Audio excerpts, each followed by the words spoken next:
بلکہ 100% ملاؤں کی بات ہو رہی ہے۔ ان دو کو تو بطور مثال آپ کے سامنے رکھا گیا، کیونکہ ڈاکٹر اسرار اور جاوید گامدی نے کوئی نئی بات پیش نہیں کی، بلکہ انہوں نے بھی اسی کو نقل کیا جو نسل در نسل چلا رہا ہے۔ فرق صرف اتنا ہے کہ ان کا نقل کرنے کا انداز اپنا ہے۔ اب آپ خود فیصلہ کریں کہ یاجوج اور ماجوج کی اکثریت کے عقائد و نظریات کی جب بنیاد ہی غلط ہے، من گڑت ہے، تو پورے عقیدے کی کیا اہمیت و حیثیت رہ جاتی ہے؟ اس میں کس قدر صداقت ہوگی؟ یہ فیصلہ کرنا کوئی مشکل نہیں رہا۔ یاجوج اور ماجوج سے متعلق پائے جانے والے عقائد و نظریات وہی ہیں جو یہودیوں اور عیسائیوں میں پائے جاتے ہیں۔ اب سوال یہ پیدا ہوتا ہے کہ اگر یہودی اور عیسائی اس معاملے میں حق پر تھے تو کیا محمد علیہ السلام کو یہودیوں اور عیسائیوں کی تائید و تصدیق کے لیے پیش کیا گیا؟ کیا قرآن اللہ سبحانہ وتعالی نے یہودیوں اور عیسائیوں کی تائید و تصدیق کے لیے اتارا تھا؟ آپ یہ بات جان چکے ہیں کہ یاجوج اور ماجوج سے متعلق یہ عقیدہ صرف خود کو مسلمان کہلوانے والوں کا ہی نہیں، بلکہ یہودیوں اور عیسائیوں کا بھی یہی عقیدہ ہے۔ اب یہ بات قابل غور ہے کہ اگر مسلمان اپنے اس عقیدے میں سچے ہیں تو پھر اس کا مطلب یہ ہے کہ یہودیوں اور عیسائیوں نے یہ عقیدہ بعد میں جا کر مسلمانوں سے اخذ کیا، لیکن حقیقت اس کے بالکل برعکس ہے۔ حقیقت ہر کوئی جانتا ہے کہ حقیقت یہ نہیں ہے، بلکہ یہودی و عیسائی تو خود کو مسلمان کہلوانوں سے نہ صرف پہلے موجود تھے بلکہ ان میں اس وقت یہ عقیدہ پایا جاتا تھا، اور اگر آج مسلمانوں میں یہ عقیدہ پایا جاتا ہے تو مسلمانوں میں یہ عقیدہ یہودیوں اور عیسائیوں سے ہی منتقل ہوا، نہ کہ یہودیوں اور عیسائیوں میں مسلمانوں سے منتقل ہوا۔ جب حقیقت یہ ہے کہ یہ عقیدہ یہودیوں اور عیسائیوں کا عقیدہ ہے اور بعد میں مسلمانوں میں منتقل ہوا، تو سوال یہ پیدا ہوتا ہے کہ کیا قرآن کو یہودیوں اور عیسائیوں کے عقائد و نظریات کی تائید و تصدیق کے لیے اتارا گیا؟ کیا محمد رسول اللہ علیہ السلام کی بعثت کا مقصد یہودیوں اور عیسائیوں کے عقائد و نظریات کی تائید و تصدیق کرنا تھی؟ کیونکہ ناظرین، اللہ سبحانہ وتعالی نے قرآن میں کئی مقامات پر اپنا یہ قانون واضح کر دیا کہ اللہ رسول کو صرف اور صرف اسی وقت بیعث کرتا ہے جب دنیا 100% گمراہی میں ہوتی ہے، جب انسان 100% ہی گمراہیوں میں ہوتے ہیں، نور کی ایک کرن بھی نہیں ہوتی۔ جیسا کہ اس وقت آپ کو سکرین پر سورہ آل عمران کی آیت نمبر 164 نظر آ رہی ہے، جس میں اللہ سبحانہ تعالیٰ کا کہنا ہے لَقَدْ مَنَّ اللَّهُ عَلَى الْمُؤْمِنِينَ إِذَا بَعَثَ فِيهِمْ رُسُولًا مِنْ أَنفُسِهِمْ يَتْلُو عَلَيْهِمْ آيَاتِهِ وَيُزَكِّيهِمْ وَيُعَلِّمُهُمُ الْكِتَابَ وَالْحِكْمَةَ وَإِنْ كَانُوا مِنْ قَبْلُ لَفِي ضَلَالٍ مُبِينٍ۔ تحقیق یعنی یہ بات طے شدہ ہے، تم اپنے گھوڑے دوڑا لو، تم اپنی تحقیق کر لو، غور و فکر کر لو، یہی بات تمہارے سامنے آئے گی جو بات کہی جا رہی ہے۔ جو اللہ ہے مومنین پر تب بیعث کرتا ہے رسول ان میں انہی میں سے جو تلاوہ کر رہا ہے ان پر اس کی آیات کی، اور تزکیہ کر رہا ہے اور ان کو سکھا رہا ہے الکتاب اور الحکمہ، اور اگر تھے اس سے پہلے دلال مبین میں، یعنی ہر لحاظ سے 100% گمراہیوں میں تھے۔ ناظرین، اس آیت میں اللہ سبحانہ تعالیٰ کا کہنا ہے کہ مومنین پر جو اللہ کی ذمہ داری ہے، جو اللہ پر فرض ہے، وہ یہ ہے کہ جب دنیا 100% گمراہیوں میں ہو، نور کی ایک کرن بھی نہ ہو، تمام کے تمام انسان 100% ہر لحاظ سے کھلم کھلا گمراہیوں میں ہوں، تب اللہ ان میں انہی سے رسول بیعث کرتا ہے جو آ کر ان پر اللہ کی آیات کی تلاوہ کرتا ہے، یعنی وہ انتہائی ترتیب کے ساتھ حق کھول کھول کر واضح کرتا ہے، اللہ کی آیات کو حکمہ کے ساتھ کھول کھول کر واضح کرتا ہے، جس سے ان کا تزکیہ ہوتا ہے۔ ان میں جو ملاوٹیں ہوتی ہیں انہیں ہر لحاظ سے پاک صاف کر کے خالص اللہ کا غلام بناتا ہے اور الکتاب سکھاتا ہے، یعنی زمینوں آسمانوں کا علم سکھاتا ہے اور اس علم کا صحیح استعمال بھی سکھاتا ہے۔ اس آیت میں اللہ سبحانہ وتعالی نے دو ٹوک الفاظ میں اپنا قانون واضح کر دیا کہ اللہ صرف اور صرف اسی وقت رسول بیعث کرتا ہے جب انسان 100% کھلم کھلا ہر لحاظ سے گمراہیوں میں ہوتے ہیں، نور کی ایک کرن بھی نہیں ہوتی۔ حالانکہ اس کے باوجود ہر کوئی خود کو اہل حق اور ہدایت یافتہ ہی سمجھ رہا ہوتا ہے، لیکن حقیقت یہ ہوتی ہے کہ کسی ایک کو بھی حق کا علم نہیں ہوتا، سب کے سب 100% گمراہیوں میں ہی ہوتے ہیں۔ یعنی اگر دنیا میں نور کی ایک کرن بھی ہو، رائی برابر بھی ہدایت موجود ہو، تو اللہ رسول کو بیس نہیں کرتا۔ اور یہی بات اللہ سبحانہ وتعالی نے سورہ الجمعہ کی آیت نمبر 2 میں بھی کہی، جیسا کہ آیت آپ کو سکرین پر نظر آ رہی ہے۔ وَالَّذِي بَعَثَ فِي الْأُمِّيِّينَ رَسُولًا مِّنْهُمْ يَتْلُو عَلَيْهِمْ آيَاتِهِ وَيُزَكِّيهِمْ وَيُعَلِّمُهُمُ الْكِتَابَ وَالْحِكْمَةَ وَإِن كَانُوا مِن قَبْلُ لَفِي ضَلَالٍ مُّبِينٍ۔ وہی ہے ذات یعنی اللہ، امیین میں بیس کیا رسول انہی میں سے، جو تلاوت کر رہا ہے ان پر اس کی آیات کی اور ان کا تزکیہ کر رہا ہے، اور علم سکھا رہا ہے الکتاب کا اور حکمت، اگر تھے اس سے پہلے ہر لحاظ سے کھلم کھلا گمراہیوں میں۔ ناظرین، حسب سابق اللہ سبحانہ وتعالی نے آیت کے آخری حصے میں یہ بات بالکل کھول کر واضح کر دی، اگر تھے اس سے پہلے کھلم کھلا ہر لحاظ سے 100% گمراہیوں میں، یعنی اگر وہ ہر لحاظ سے کھلم کھلا گمراہیوں میں نہ ہوتے تو اللہ رسول بیس نہ کرتا، جس سے یہ بات بالکل کھل کر واضح ہو جاتی ہے کہ جب اللہ سبحانہ وتعالی نے اپنے رسول محمد کو بیس کیا تھا تب پوری دنیا ہر لحاظ سے کھلم کھلا گمراہیوں میں تھی، ان کے عقائد و نظریات جاہلانہ اور بے بنیاد اور محض ظن پر مبنی تھے، نہ کہ علم پر مبنی۔ اور قرآن میں جس موضوع کو بھی زیر بحث لایا گیا تو اس موضوع پر قرآن سے پہلے جو بھی عقائد و نظریات عام تھے وہ سوائے گمراہی کے اور کچھ نہ تھے۔ یوں قرآن نے اس حوالے سے اس کے نزول سے پہلے پائے جانے والے عقائد و نظریات کا رد کرتے ہوئے ان کے برعکس حق بیان کیا۔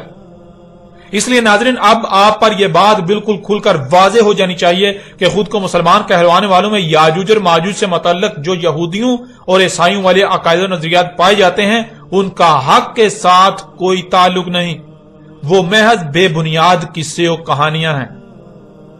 ناظرین، آپ پر یہ بات بالکل کھل کر واضح ہو چکی کہ خود کو مسلمان کہلوانے والوں میں یاجوج اور ماجوج سے متعلق پائے جانے والے عقائد و نظریات قرآن سے اخذ کردہ نہیں بلکہ بائبل سے اخذ کردہ یہودیوں اور عیسائیوں والے ہی عقائد و نظریات ہیں۔ یاجوج اور ماجوج سے متعلق مسلمانوں میں پائے جانے والے عقائد و نظریات قرآن کے پیش کردہ نہیں بلکہ بائبل سے اخذ کیے گئے۔ اب اگر اس کے باوجود کوئی اپنے سابقہ بائبلی عقائد و نظریات پر ڈٹا رہتا ہے تو ایسا شخص اپنے عمل سے یہ دعویٰ کر رہا ہوتا ہے کہ نہ تو محمد اللہ کا رسول تھا اور نہ ہی قرآن اللہ کی طرف سے اتارا ہوا، کیونکہ اللہ سبحانہ و تعالیٰ کا کہنا ہے کہ اللہ رسول کو صرف اور صرف تب بیس کرتا ہے جب دنیا 100% ہر لحاظ سے گمراہیوں میں ہوتی ہے، نور کی ایک کرن بھی نہیں ہوتی۔ لیکن ایسے شخص کا اللہ سبحانہ تعالیٰ کے برعکس کہنا ہے کہ جب محمد کو بیس کیا گیا تب ہدایت موجود تھی، لوگ حق پر تھے، نور موجود تھا۔ اب اگر حق تھا، ہدایت تھی، لوگ دلال مبین میں نہیں تھے تو اس کا مطلب کہ محمد اللہ کا رسول نہیں تھا، کیونکہ رسول کی بعثت ہوتی ہی تب ہے جب انسان 100% گمراہیوں میں ہوں، نور کی ایک کرن بھی نہ ہو، اور جو ایسی حالت میں آئے کہ نور موجود ہو، لوگ ہدایت یافتہ ہوں، ان میں ہدایت موجود ہو، ان میں حق موجود ہو، یا ان کے پاس کچھ نہ کچھ حق موجود ہو، تو وہ رسول کیسے ہو سکتا ہے؟ قرآن کے مطابق وہ رسول نہیں ہو سکتا۔ قرآن کا دعویٰ یہ ہے کہ ایسا شخص رسول ہو ہی نہیں سکتا، اور اگر ایسا شخص یاجوج اور ماجوج کے متعلق بائبلی عقیدے پر بھی ڈٹا رہے اور یہ بھی کہے کہ محمد اللہ کا رسول تھا تو اس کا مطلب کہ وہ اپنے عمل سے دعویٰ کر رہا ہے کہ قرآن غیر اللہ کی طرف سے ہے، کیونکہ اللہ سبحانہ وتعالی نے دو ٹوک الفاظ میں کہا کہ اگر یہ غیر اللہ کی طرف سے ہوتا تو تم اس میں اختلافاً کثیرہ پاتے، جیسا کہ آپ آیت سکرین پر دیکھ رہے ہیں۔ سورہ نساء کی آیت نمبر 82 میں اللہ سبحانہ وتعالی کا کہنا ہے افلا یتدبرون القرآن ولو کان من عند غیر اللہ لوجدوا فیہ اختلافا کثیرا، کیا پس نہیں تدبر کر رہے القرآن، یعنی جو بھی ان پر قرأ کیا جا رہا ہے، جو بھی علم ان کے اوپر بالکل واضح کیا جا رہا ہے، اور اگر تھا کسی اور سے اللہ کے علاوہ کہ تم پاتے اس میں کثیر اختلاف، یعنی ایک مقام پر کچھ کہا جا رہا ہے اور دوسرے مقام پر کچھ اور کہا جا رہا ہے۔ کہا کچھ اور جا رہا ہے اور کیا کچھ اور جا رہا ہے۔ اب اگر قرآن ایک طرف یہ کہے کہ رسول تب بیس کیا جاتا ہے جب انسان 100% گمراہی میں چلے جائیں، اور دوسری طرف اپنے دعوے کے بالکل برعکس تب رسول بیس کر دے، جب حق موجود ہو، نور موجود ہو، ہدایت موجود ہو، انسان ہدایت پر ہوں، تو ظاہر ہے قرآن میں اختلاف ثابت ہو کر غیر اللہ کی طرف سے ثابت ہو جاتا ہے۔ اگر کوئی دل سے نہ صرف محمد کو اللہ کا رسول بلکہ قرآن کو اللہ کی طرف سے اتارا ہوا تسلیم کرتا ہے تو اسے اپنے عمل سے بھی یہ ثابت کرنا ہوگا۔ اسے یاجوج اور ماجوج سے متعلق پائے جانے والے بائبلی عقیدے کا انکار کرتے ہوئے، اسے دماغ سے نکالتے ہوئے اس کے برعکس اللہ سبحانہ و تعالیٰ نے جو قرآن میں اس حوالے سے رہنمائی کی اسے تسلیم کرنا ہوگا، ورنہ وہ نہ صرف اپنے عمل سے محمد کے اللہ کا رسول ہونے کا کفر کر رہا ہے، بلکہ اس کا عملاً دعویٰ ہے کہ قرآن میں اختلافات پائے جاتے ہیں۔ یوں قرآن اللہ کی طرف سے نہیں بلکہ غیر اللہ کی طرف سے ہے۔ ویسے بھی ناظرین، اگر تو اللہ سبحانہ و تعالیٰ اس قرآن کے برعکس غیر قرآن سے رہنمائی لینے کی اجازت دے تو بلا شک و شبہ غیر قرآن سے نہ صرف ہدایت لی جا سکتی ہے بلکہ ہدایت مل بھی سکتی ہے، لیکن جب اللہ سبحانہ و تعالیٰ اس کی اجازت ہی نہیں دیتا، الٹا سختی کے ساتھ غیر قرآن کی طرف رجوع کرنے سے منع کرتا ہے، تو پھر غیر قرآن کی بات کیسے حق ہو سکتی ہے؟ غیر قرآن آپ کی رہنمائی کیسے کر سکتا ہے؟ ایسا ممکن ہی نہیں کہ غیر قرآن کی بات سچ ہو، غیر قرآن کی بات حق ہو، وہ آپ کی رہنمائی کر سکے۔ ناظرین، اب تک آپ پر یہ واضح ہو چکا کہ خود کو مسلمان کہلوانے والوں میں یاجوج اور ماجوج سے متعلق پائے جانے والے عقائد و نظریات قرآن کے برعکس بائبل سے اخذ کردہ یہودیوں اور عیسائیوں والے ہی عقائد و نظریات ہیں، اور اگر بائبل سے اخذ کردہ یہودیوں اور عیسائیوں والے عقائد و نظریات حق اور سچ ہوتے تو محمد علیہ السلام کو بیس نہ کیا جاتا، کیونکہ اللہ صرف اور صرف تب ہی رسول بیس کرتا ہے جب انسان 100% ہر لحاظ سے گمراہی میں چلے جاتے ہیں۔ اس لیے جب محمد علیہ السلام کو بیس کیا گیا تو محمد علیہ السلام کی بعثت کا مقصد یہودیوں اور عیسائیوں کے عقائد و نظریات کی تائید و تصدیق کرنا نہیں تھا، بلکہ اس کے بالکل برعکس ان کے تمام تر عقائد و نظریات کا رد کرتے ہوئے حق کو کھول کھول کر واضح کرنا تھا۔ اس لیے خود کو مسلمان کہلوانے والوں میں یاجوج اور ماجوج سے متعلق پائے جانے والے یہودیوں اور عیسائیوں والے عقائد و نظریات کا حق کے ساتھ کوئی تعلق نہیں، وہ محض بے بنیاد باطل قصے و کہانیاں ہیں جن کا حقیقت کے ساتھ کوئی تعلق نہیں، جو آج تک اس قوم میں یعنی مسلمان کہلانے والوں میں عام کر دیے گئے، ان کی خوب تشہیر کی گئی۔ نظر اب سوال یہ پیدا ہوتا ہے کہ جب یاجوج اور ماجوج سے متعلق پائے جانے والے عقائد و نظریات کا حقیقت کے ساتھ کوئی تعلق نہیں، تو پھر یاجوج اور ماجوج کے بارے میں حق کیا ہے؟ یاجوج اور ماجوج کیا ہیں اور ان کے بارے میں ان سے متعلق اٹھنے والے تمام تر سوالات کے جوابات کیا ہیں؟ ناظرین، حق جاننے کے لیے اب آتے ہیں قرآن کی طرف اور قرآن سے ہی رہنمائی لیتے ہیں کہ اللہ سبحانہ و تعالیٰ نے اس قرآن میں اس کا کیا جواب دیا۔ اللہ سبحانہ تعالیٰ سے سوال کرتے ہیں کہ یاجوج اور ماجوج کیا ہیں، ان کی پہچان کیا ہے، یاجوج اور ماجوج کے بارے میں مکمل رہنمائی کرے، اور پھر دیکھیں کہ اللہ سبحانہ و تعالیٰ اس کے جواب میں کس قدر آسان ترین الفاظ میں اور کھول کھول کر واضح رہنمائی کرتا ہے۔